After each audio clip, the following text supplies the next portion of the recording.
Nu krantus smėlėtų, žuvelės tyliai plaukia, eik traukitės iš kelio ir duokit laivui kelią. Jų kalėdiniai namai, ar jie žino, kas yra šventinė šiandien diena?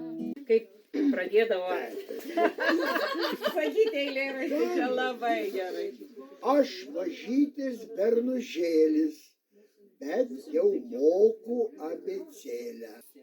Ką tu man padovanosi? Ar lėlytę, ar meškiuką, ar saldainių kibiriuką? Ėjo senis su džiaugsmu, su dideliu dovanų maišu. Viskas.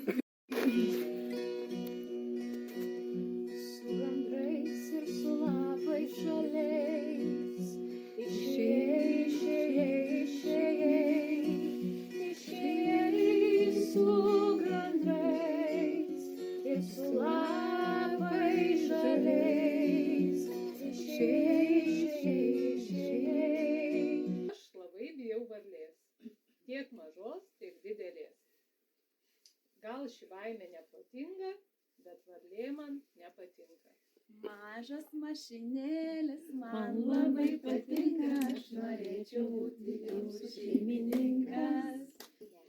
Girdisi ten tuku, kala daug mažų nykštukų. Ir patenkinti labai, aukščiai ten kasdien ilgai. Dabar jūsų antras posmelis.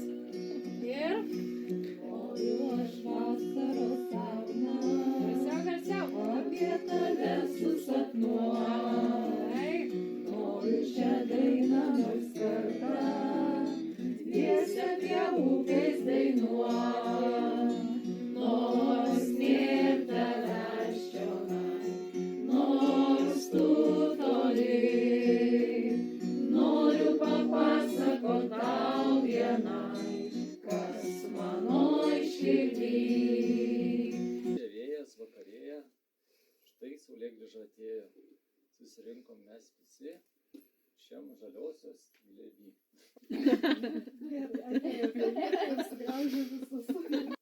Kas plieno trapę širdį žino, prieš jokį kardą nedrebės. Garbė apako ir užkimo prie imperatoriaus duobės.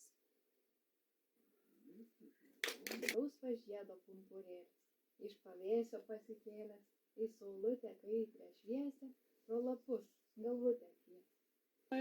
Lietuviškai tai sakė taip. Bet gali tu pasakyti. Curieuse, parfois capricieuse. Gal trumpą vertimą?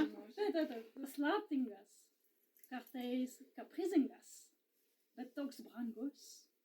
Tai dabar jum ir padainuos. Kadaise, kadaise, tos dienos negrįž. Buvau aš gražuolis, baltas arklys. Snaigės sukas pamažu, oi kaip Lietuvoj gražu. Tiek draugų ir dovanų, gražių metų jums linkiu. Švelnus upeliai.